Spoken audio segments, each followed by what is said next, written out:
Good morning. Good morning. It's so nice to hear that. That's just more music to hear people in person in the sanctuary speaking. Well, this is our sacred time. This is our community consecrated by our presence and our commitment.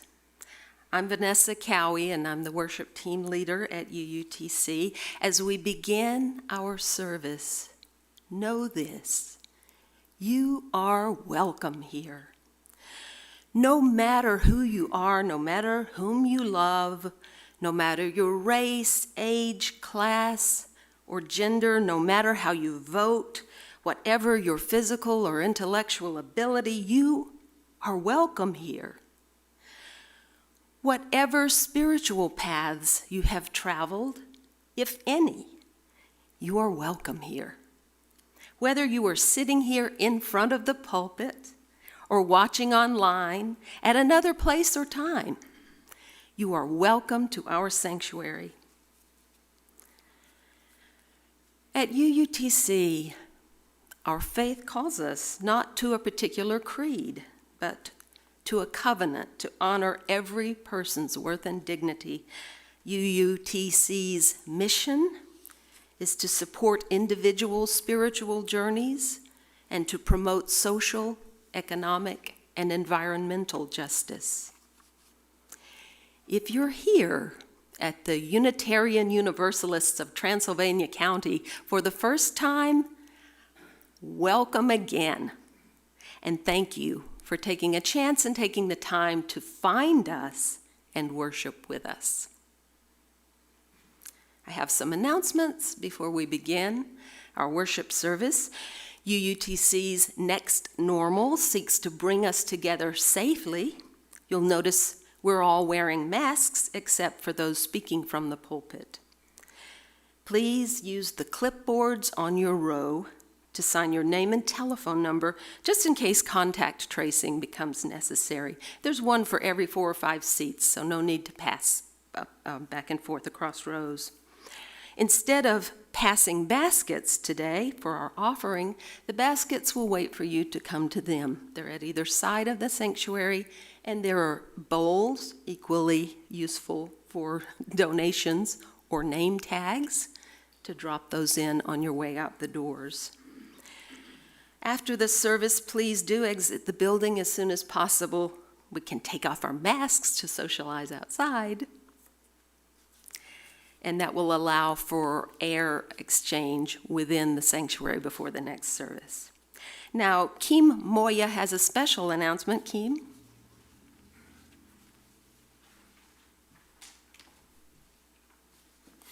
Good morning, everybody. Who remembers circle dinners? Oh yeah, good number of people. Remember, we are talking about circle dinners. We are not talking about TV dinners. Last year, with my famous accent, somebody was thinking that I was talking about TV dinners. It was very confusing. Circle dinners. During the month of March last year, we had the last circle dinner. Very abruptly, we needed to stop this activity because the COVID pandemic. Fortunately now, since we are going back to a more normal times, and we would like to resurrect the possibility of having circle dinners. If it's of interest, we'll do it. Circle dinner is an opportunity for friends and members of UUTC to get together in a more intimate way in somebody's house and share dinners. There is a host, there's the people organizing the dinner, and there are the guests. It's up to the host to decide what type of dinner. The dinner can be a formal dinner, can be a very informal dinner, can be a dinner outside the house, inside the house, can be a dinner in a park, on a picnic table. It's up to the host to say what type of dinner we would like to organize. Normally, the dinners are attended from 4 to 8 people plus the host. And the objective of the dinner is to develop a relationship between the people attending the dinner. At this point, as a first try, we'd like to organize 3 dinners. The first Saturdays of the month of August, September, and October. According to our experience in the past, and that's normal, we had more people interested to attend the dinner as a guest than people hosting the dinners. But you can understand it's very difficult to organize dinner if we have guests. We need to have a host also. That's the reason I would like to encourage you to host the dinner if you are inclined on that. And the lobby is a sign-up sheet, and you can, the ones who want to participate in the dinner as a guest or as a host can sign up over there. And also for those that you are not here, if that's being online, also you can send me an email if you want to participate and you are not coming here. It's perfectly acceptable to attend more than one dinner. As a matter of fact, the more dinners you attend, I think the better will be the understanding and the deepness of relationships as a member of this organization. If you have any questions, don't doubt to contact me. Thank you very much.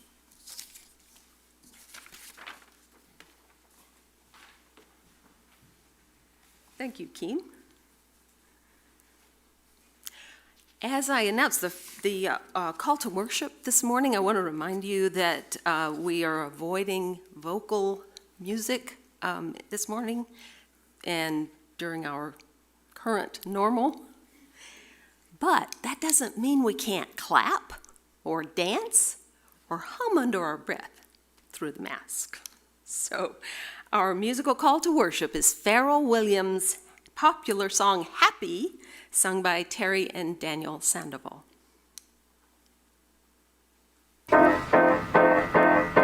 It might seem crazy what I'm about to say. Sunshine, she's here, you can take a break. I'm a hot air balloon that could go to space.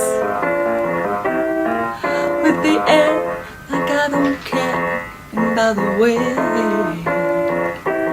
because I'm clap along if you feel like a room without a roof. Because I'm clap along if you feel like happiness is the truth. Because I'm clap along if you know what happiness is to you. Because I'm clap along if you feel like that's what you want to do. Because bad news, talking this and that. Well, give me all you got, don't hold back. Yeah, I should probably warn you, I'll be just fine. Yeah, no offense to you, don't waste your time. Here's why. Because I'm clap along if you feel like a room without a roof. Because I'm clap along if you feel like happiness is the truth. Because I'm clap along if you know what happiness is to you. Because I'm clap along if you feel like that's what you want to do. Leave me down at nothing. Bring me down, my level's too high. Bring me down at nothing. Bring me down, I said. Bring me down at nothing. Bring me down, my level's too high. Bring me down at nothing. Bring me down, I said. Because I'm clap along if you feel like a room without a roof. Because I'm clap along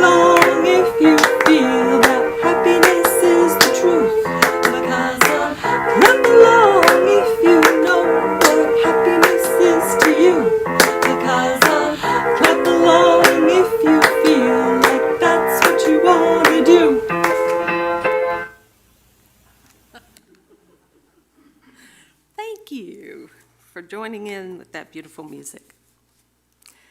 Our service will begin today with these words from Susan McGinn, a UU minister serving in the Navy Chaplain Corps. From beyond the playful summer clouds, beyond the earth's thin blue line, from beyond the bright moon and meteor showers, we hear the call to look and listen carefully. To turn away from a world that buys and sells happiness, to fully experience the luring whisper of your heart's truth. Why not today? Why not now?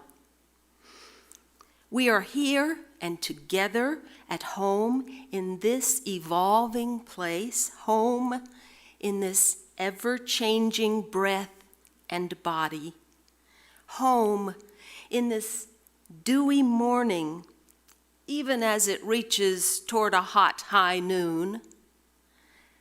We hear the call from far beyond and deep within, and we do not hear it alone.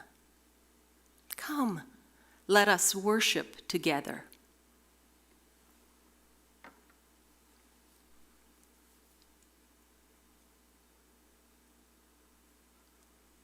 Now we move deeper into our worship service by lighting the chalice, symbol of Unitarian Universalism.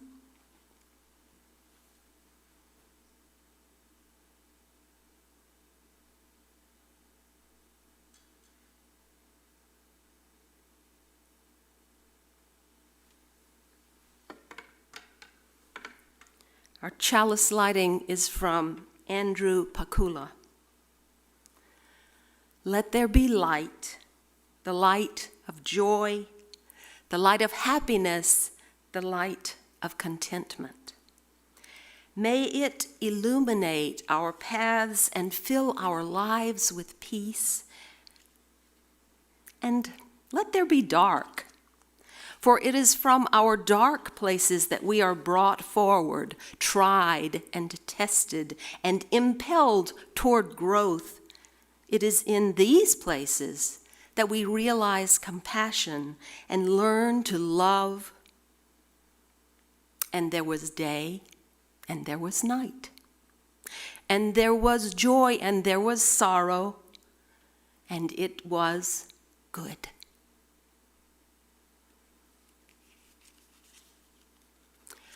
On this Independence Day, let's join in singing, or humming, I should say, America. The words will be on the screen. And if you're at home, sing out. If you're here, hum under your breath, please.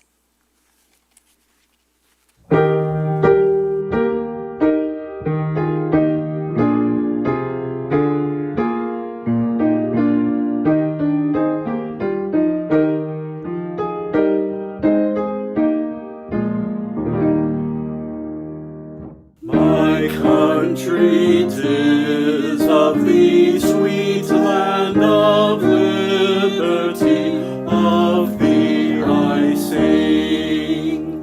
Land where our forebears died, land of the Pilgrim's pride, from every mountainside let freedom ring. My native country, the land of the noble free, thy name I love.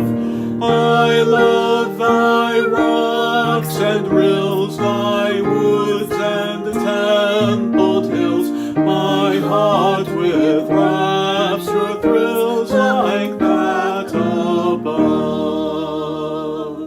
Let music swell the breeze and ring from all the trees, sweet freedom song. Let mortal tongues awake, let all that breath partake, let rost's silence break, the sound prolong.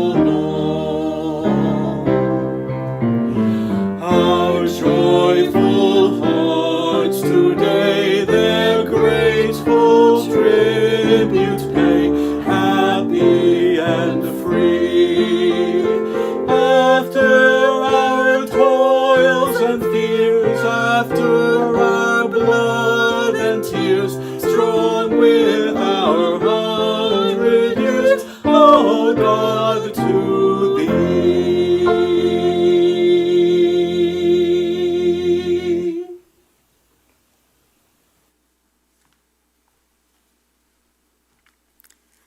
We believe joys are magnified and sorrows eased by sharing them in loving community. We now pause to honor milestones and to lift up those who need our healing thoughts. If there's something in your heart to share at this time, please write it down. Ushers have paper by the baskets, and an usher will bring it forward for Reverend Bob to include in prayer. Meanwhile, if you're watching this live online, please also share your joys and concerns in the chat function. And although I can't read them, I will include a candle for those as well.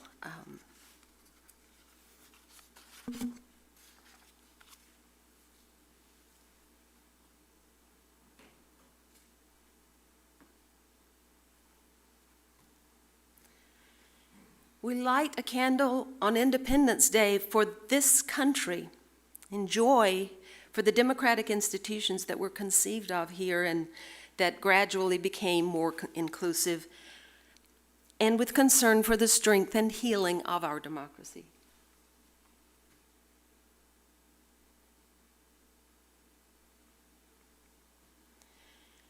We light a candle for the losses of the past week, whether from toppling buildings, wildfires, systemic injustice, or the other tragedies. We hold these losses in our hearts, all these losses, whether they're from near or far.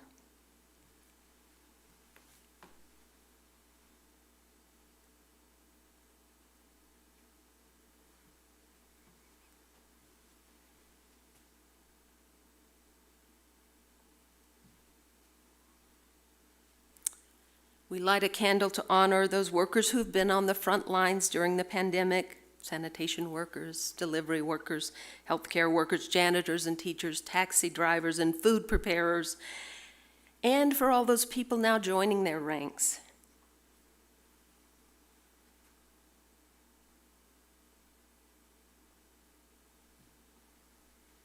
We are grateful for their sacrifices.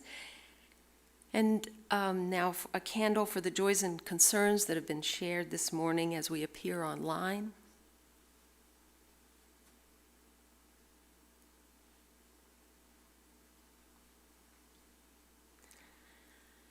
I will light another candle for all the joys and concerns that remain unspoken, and I invite you to pause and reflect on these and all the other joys and sorrows that remain unspoken at this time.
Here's a little song I wrote. You might want to sing it note for note. Don't worry, be happy. In every life you got some trouble. When you worry, you make it double. Don't worry. Be happy.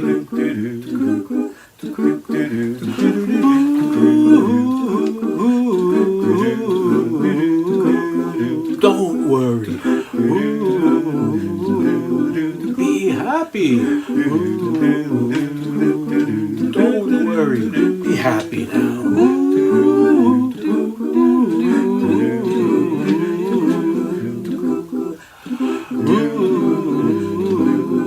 Don't worry. Don't worry. Be happy now. You got no place to lay your head. Somebody came and took your bed. Don't worry. Be happy. The landlord said your rent is late.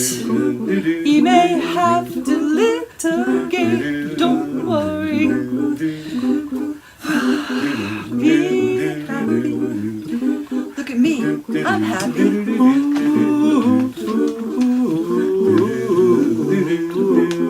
Don't worry. Be happy. Here, I give you my phone number. When you worry, call me. I make you happy. Don't worry. Be happy.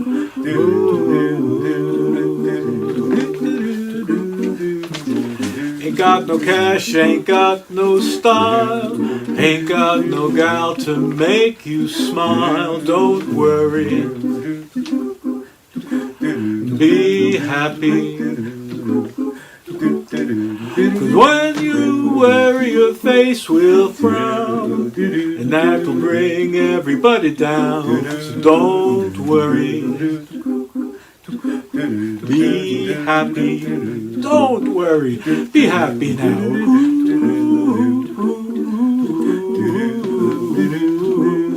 Don't worry. Be happy. Don't worry. Be happy now.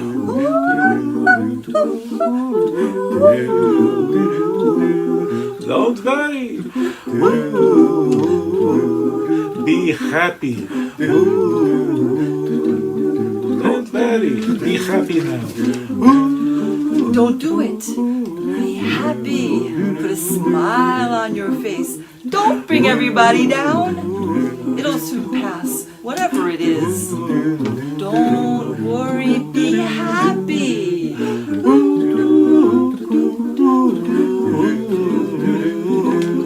Don't worry. Be happy. Don't worry. Be happy now.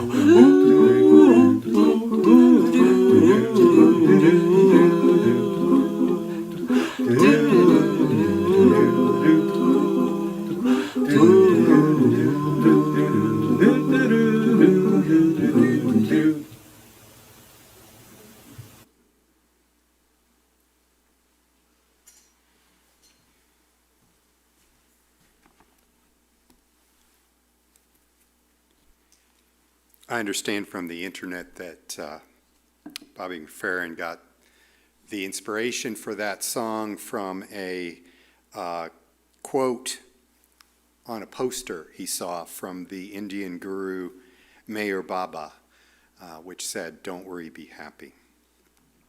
And McFerrin thought, a pretty neat philosophy in 4 words. All right. I invite you to enter into a moment of prayer and meditation. Take a deep breath, ground yourself in whatever ways helps you feel this moment. Spirit of love and life, we who are gathered in this community on this day of independence, may we reach out our hearts to those who are facing tough times. those who are grieving the loss of a friend and member, Betsy Culpepper. Also, our love and good energy go out to Carol Burke, whose health is, again, causing challenges. May healing come.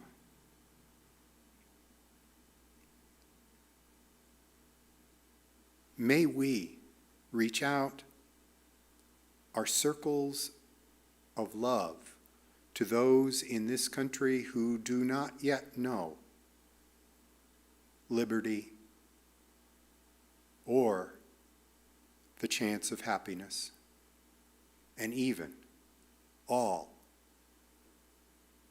who need to realize Black lives matter. May we be part of the solution to life, liberty, and the pursuit of happiness. These and the prayers of our hearts and the thoughts of our minds we hold now in a brief moment.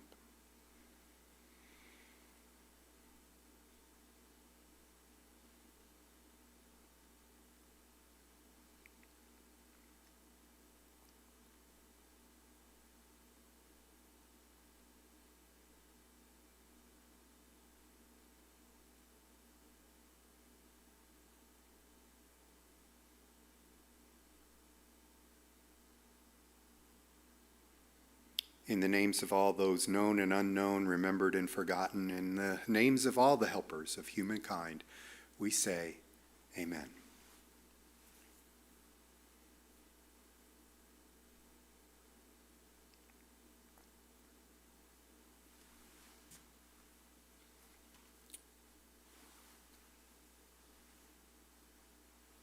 I'm just looking to prepare for our reading that's coming up in a moment. We're going to do the offering first, but I'm going to have to find a hymn book because our reading's from the hymn book. Oh, good. Thank you, Perry. This is the time in our service in which we ask that you remember the moment of generosity. A moment each week to remind us that a part of what helps this congregation have a presence for all of us, for this community, still go on and exist in the face of all that we have worked through, in the face of being just a little different in Transylvania County. The generosity that you have is deeply appreciated. As was stated at the beginning, you may at any point in music or at the end of the service place a donation in the baskets if you were in the room with us. And if you are online with us this morning or later in the week, remember you can click through from our website or from the Realm database if you're a member signed in to give electronically, or do it the old-fashioned way of writing out a check and sending it in. What you give with love, we receive with great joy, and we say, thank you.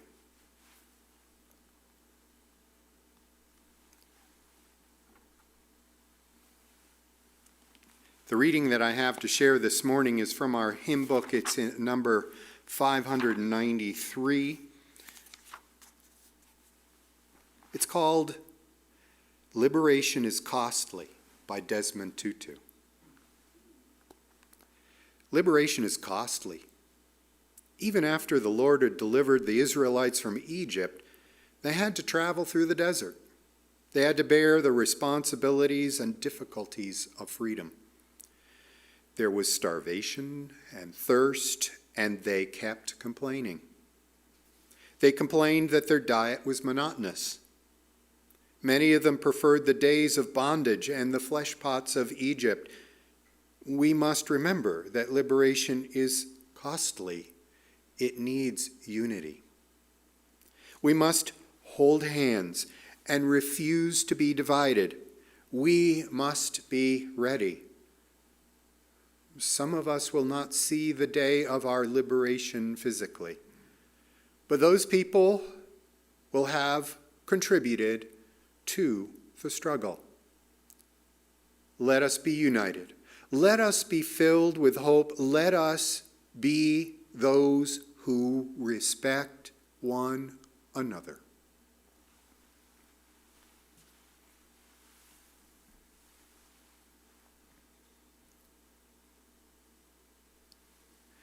Thank you for joining here for this holiday weekend, our Independence Day weekend, in which we are hopefully remembering that Declaration of Independence that said that we should all be able to enjoy life, liberty, and the pursuit of happiness. Our opening hymn lyrics for America, my country of 'tis of thee, sweet land of liberty, of thee I sing. This place, this day of independence, of liberty, remembering all of this, was marked in 1831 with that song, and it very quickly became popular. It's interesting that that song got added to, I think, by the same author on the 100th anniversary of Washington. And that final verse was up there at the end, and it had the happy in it, so I made sure we had it up there. Our joyful hearts today, their grateful tribute pay, happy and free. After our toils and fears, after our blood and tears, strong with our 100 years, O God, to thee. Added in at the end there. It's interesting to me to understand why our founders might have been so interested in, well, the phrase happiness. We got that they were looking for liberty, and everybody who signed the Declaration of Independence kind of hoped that they would still have their life. But what about this thing of happiness? For a grounding, philosophical, theological, I point out that we in the Spiritual Explorers just finished reading Earl Rabb's book, Jesus, the Jesus You Need to Know, How Jesus, Epicurus, and the Modern Science of Happiness Can Change Your Life. The author happens to be sitting here in the congregation at this moment. It is available at the bookstore in downtown Brevard. And it was well worth it. I come to this 4th of July to preach on this Independence Day in a way that I have never conceived it before, as a result of having read this book and taken that course. How Epicurus influenced religion, and then later the founders of our nation, in such a way as to have a philosophy of happiness. Now, Epicurean to many folks these days is a catchphrase for someone who loves food, or maybe indulges too much in raucous, happy behavior. But that's not what Epicurus was looking for. He was looking for something that overall would be something of a contentedness, a joy, that permeated our lives when we had the right balance, when we weren't worrying so much and carry worries, but instead we're balancing what we did, our actions in life, in ways that might be ethical and might help us. I kind of like that, as Earl was pointing out, we had founders in this nation who were kind of deist and were kind of Epicurean, and in fact maybe have admitted both. When you think of the early dissent in America and the awful things that would be said in the press and the smear campaigns and the mudslinging, think back to Thomas Jefferson. Think back to everything that was hurled at Thomas Jefferson about being a French deist, infidel, just keep throwing the smears at the guy. When he was running for president, all these things were said about it. And in fact, in a private letter to his neighbor, William Short, in Virginia in 1819, he said, "As you say yourself, I too am an Epicurean. I consider the general, not the imputed doctrines of Epicurus as containing everything rational and moral philosophy which the Greek and Romans have left us. Epictetus, I'm sorry, got that one wrong, but Epicurus gave us laws for governing ourselves. And then Jesus, a supplement of the duties and charities that we owe others. Fortitude, is one of Epicurus' 4 cardinal virtues that teaches us to meet and surmount difficulties, not to fly from them like cowards, and to fly too in vain, for they will meet us and arrest us at every turn of our road. So happiness is the aim of life, Jefferson writes. Virtue, the foundation of happiness. Utility, the test of virtue. And he's writing all these things from Epicurus. Earl told me that he was able to see for himself and go at the Library of Commerce that Jefferson's library, now in the Library of Commerce since his death, had 5 copies of a Lucretius poem proclaiming the Epicurean philosophy. 5 copies. When we think back to how influential this philosophy might have been, and the accusations that may have been lifted up about our founders, we have to realize that Epicurean philosophy was, in fact, very close to the deists. Somehow, in the deist view, God, the clockmaker, had gotten everything created and started, and then there, it's done, it's wound up, it's going. I'm gone now. Done. Epicureans were, well, sure, there are the gods, but they're distant. They don't care about what's going on with us.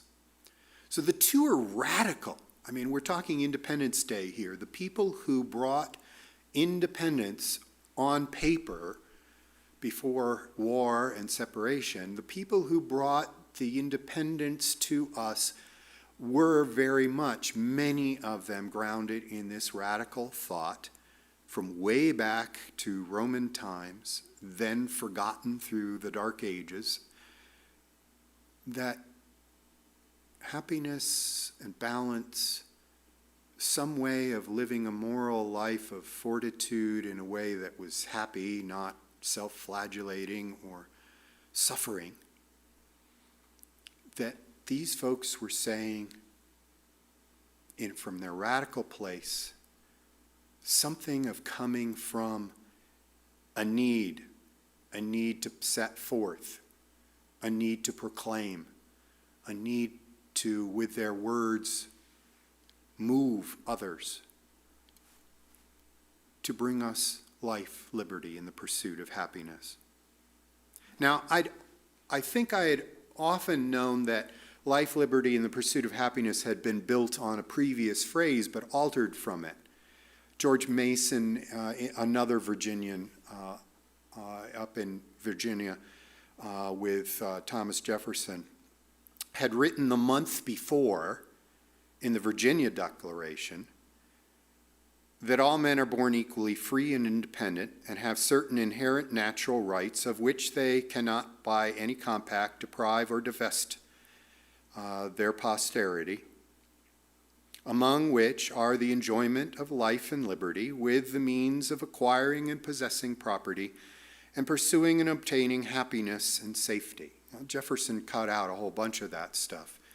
Went right to the heart of it, maybe from his declaration, I am an Epicurean, right to cutting out the prosperity part, right to the part of cutting out in another phrase that might have fallen in there, the property, pursuit of property, right to happiness.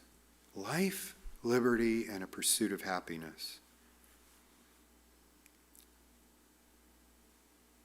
From a book called George Mason, Forgotten Founder by Jeff Broadwater, the University of North Carolina Press, Chapel Hill, 2006.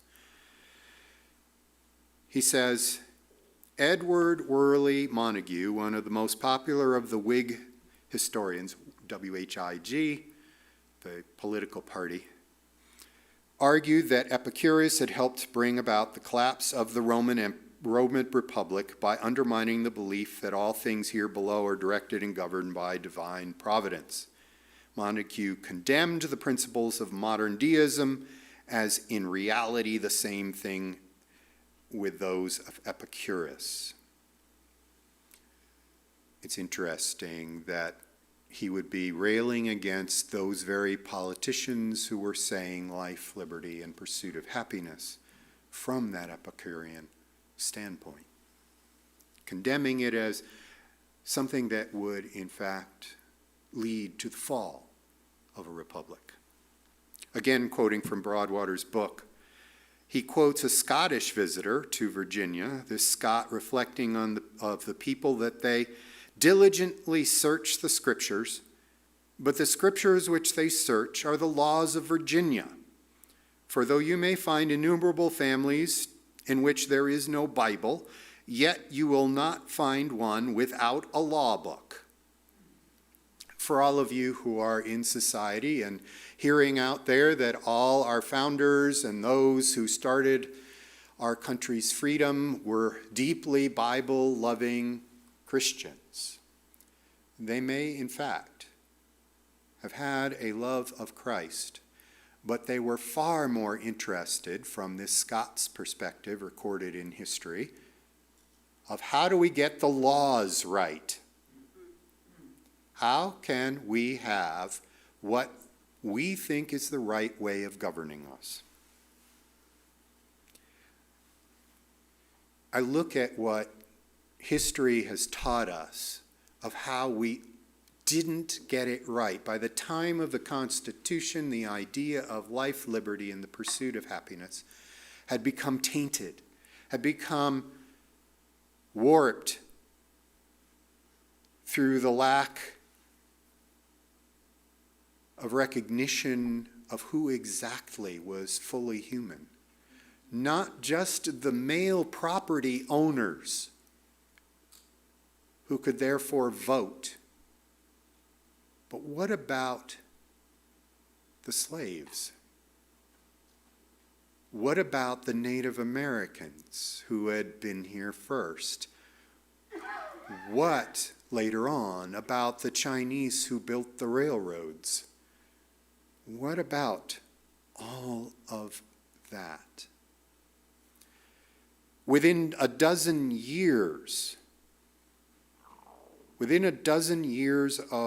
the 1831 release of the song America, My Country 'Tis of Thee, an abolitionist version was written by A.G. Duncan in 1843. My country 'tis of thee, stronghold of slavery of thee I sing, land where my fathers died, where men's rights deride, from every mountainside thy deeds shall ring. My native country thee, where all men are born free, if white's their skin. I love thy hills and dales, thy mounts and pleasant vales, but hate thy, I will use slave instead of the racial word he used, sails. I hate thy slave sails as foulest sin. Can you imagine a bunch of abolitionists in the 1840s when they hear America starting to sing such words?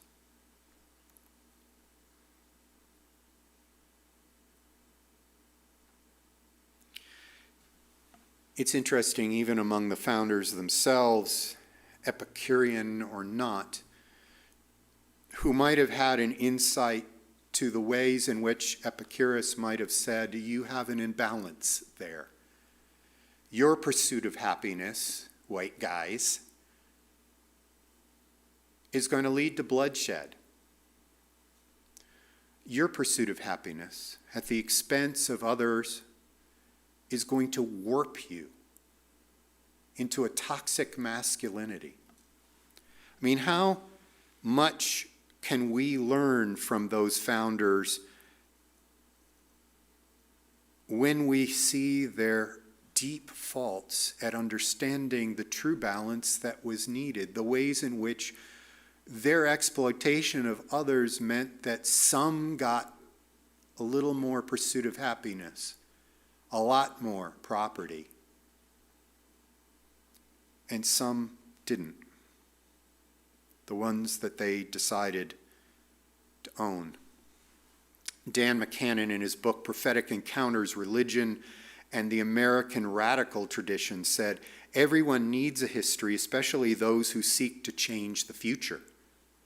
When radical activists confront the entrenched legacy of racism and sexism in both our institutions and our textbooks, we are tempted to imagine that all history supports the status quo. In an era in which predominant representatives of American Christianity are outspoken in their support of reactionary politics, it's easy to imagine that the history of religion is doubly conservative, but imagine that the history of religion, there have always been American radicals. And those radicals have always drawn strength from their diverse faiths, Christian and Jewish, pagan and Buddhist, Orthodox and humanist. To forget our predecessors' work is not only to risk repeating their mistakes, it's to lose their wisdom and inspiration. And so, as we organize our neighborhoods or march on Washington, we must tell the stories of the cloud of witnesses who came before us. To encounter them is to discover the human sources of radical faith. That means understanding Franklin and Paine and others. That means understanding a George Mason slave owner, a Thomas Jefferson slave owner. George Mason, so as not to flatten things out, said this. In 1773, about slavery. Slavery is that slow poison which is daily contaminating the minds and morals of our people. Every gentleman here is born a petty tyrant. Practice in acts of despotism and cruelty, we become callous to the dictates of humanity and all the inner feelings of the soul, too. Taught to regard a part of our own species in the most abject and contemptible degree below us, we lose that idea of the dignity of man which the hand of nature had implanted in us for great and useful purposes. Habituated from our infancy to trample upon the rights of human nature, every generous, every liberal sentiment, if not extinguished, is enfeebled in our minds. And in such an infernal school are to be educated our future legislators and rulers. The laws of impartial providence may even by such means as these avenge upon our posterity the injury done a set of wretches whom our injustice hath debased almost to a level with brute creation. These remarks may be thought foreign to the design of the annexed extracts. They were exhorted by a kind of irresistible, perhaps enthusiastic impulse, and the author of them, conscious of his own good intentions, cares not whom they please or offend. If you want to hear somebody who is grounding something of the idea of the anti-racism work that this country needs, look to this slaveholder of Virginia who was helping to say life, liberty, and pursuit of happiness before Jefferson wrote it down. In 1773, before the Declaration, was saying, we are poisoning ourselves and those who step in to rule this country have been taught to be petty tyrants from their very birth in putting somebody underneath them. To lose sense of the idea of humanity, as he said. When somebody says that we cannot possibly tolerate the anti-racism teachings of our time, that it is anti-American, then look to George Mason himself, who told us in our history what it was going to do. And when it came time for the Constitution, said that the compact with the southern states was so awful in its continuance of the slave trade for 20 years. And he wanted a Bill of Rights to guarantee freedoms. Now, he was not perfect because he kept on his slaves and, as far as we know, never released a one of them. He gained the property and transferred the wealth, George Mason, to those who he gave birth to. He continued in the way that he saw was wrong. But when somebody tells you there's some kind of teaching of anti-racism that would tear apart the fabric of our society, tell them, go back and read George Mason, a founder of our nation. I don't have anything saying that George Mason was Epicurean himself. But when he talks about nature or nature's God, it continues what Earl was trying to teach us here, that those distant gods or that deist God, the separation, the backing away and leaving us to be more guided by our ethics, more guided by a purer form, as Jefferson would have done by cutting up the Bible and all the Gospels and gluing them back together without any of the miracles. Some purity of understanding what Jesus was trying to bring, to be charitable to one another. I love the transformation that this book allowed me in seeing Independence Day anew, the grounding of our founders in an understanding which was radical and which, quite frankly, I believe some of our neighbors in Transylvania County would never believe that these people spoke the way they did. As we see all the flag waving, remember, Black Lives Matter. They should have from the beginning. Remember, life, liberty, and the pursuit of happiness is not about giving out riches to one another or doling out political favors once you are in office. It is not about taking from others. It is instead finding the balance that all those experience a happiness, a contentedness, a new version of being able to live in a way in which, whether it is in men's groups, trying to take away our training in toxic masculinity, or in our political structure, undoing what was written into Constitution and other places in which we do recognize fully the damage done by any of our founders, telling anyone that the Native Americans or those of a different race in our society could not be treated equally as humans. We as Unitarian Universalists can lift up the red, white, and blue because we too were here from the beginning, and Jefferson, though we now very clearly disown the systematic way in which he set slavery and racism into the documents, that we know he also wrote a letter saying, I am a Unitarian, but I must be content to be one myself, and predicted that within 50 years of his death, all of the nation would be Unitarian, because he thought the religion so fit the idea of life, liberty, and the pursuit of happiness. Now, I've heard Tricia Parker spoke to me about this idea and thinking about our congregation. Why is it our congregation is so happy? It's because we have the liberty, the freedom to come with our own ideas and shape things the way we want.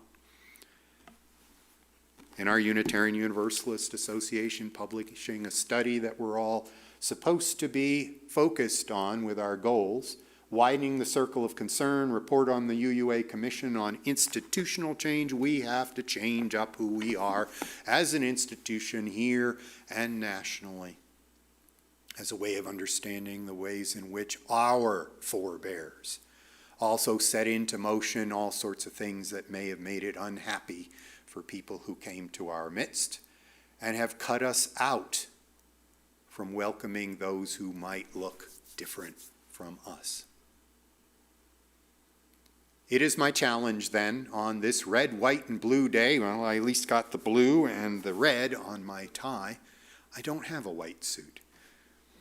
But to stand before you and say, if the grounding of our nation is in the good ethics of Epicurus, if the religious viewpoints of our founders were nothing like the piety that was foisted upon them 100 years later, if we, in fact, could look at the freedom that we were given and heed the little dissenting opinions of founders who would have had us maybe not quite have gone quite so wrong up to the Civil War and indeed through Jim Crow and after, that maybe on celebrating on this 4th of July, we would bring our religious values of the inherent worth and dignity of every person and say that's probably Epicurean too. And the interdependent web of all of existence, which speaks perhaps to nature and to our own connection with everyone and everything, and that might be Epicurean too. And say, well, let's do a reset. Let's learn from the radicals of our past and the reformers who have gone before.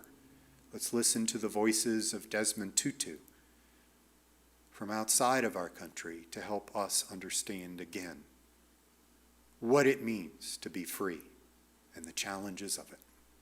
Thank you for listening.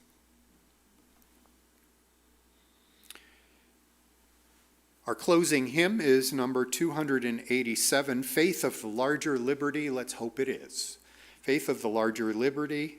I will remind you that after the hymn and our benediction, we will have the ability for you to exit directly to the fresh air, take off your masks, and leave your breath out of here. We are expecting to have some coffee out there too, and I'll be out there to discuss. That may be an enticement, maybe not. Please join in hymn number 287. Those of you humming under your breath here in this room or those online, the words will be on your screen.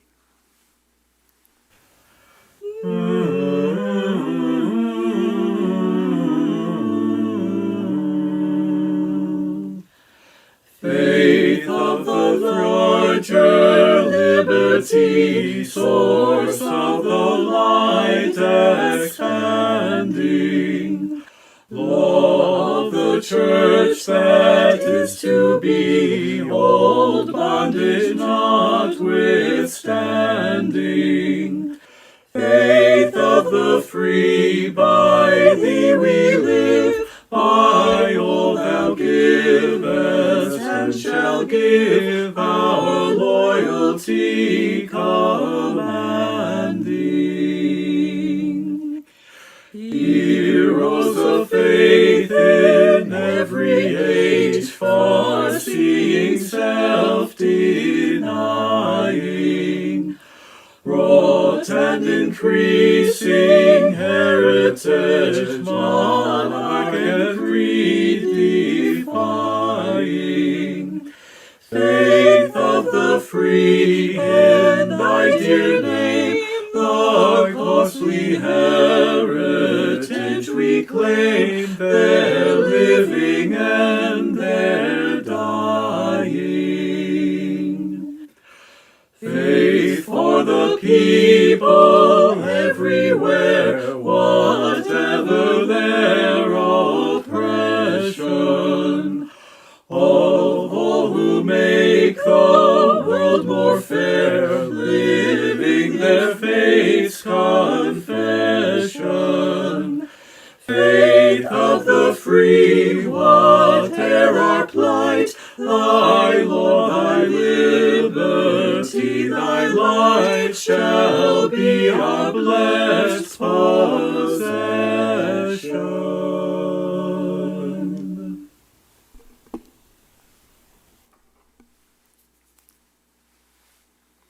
Our closing words are from Barbara Cheatham. And now we take our leave before we gather here again. May each of us bring happiness into another's life. May we each be surprised by the gifts that surround us. May each of us be enlivened by constant curiosity. And may we remain together in spirit till the hour we meet again. Though we extinguish the flame of this chalice, may its light of the love of liberty continue in us. May we remember to be the radicals we were called to be in this faith of the free. Blessed be. Amen.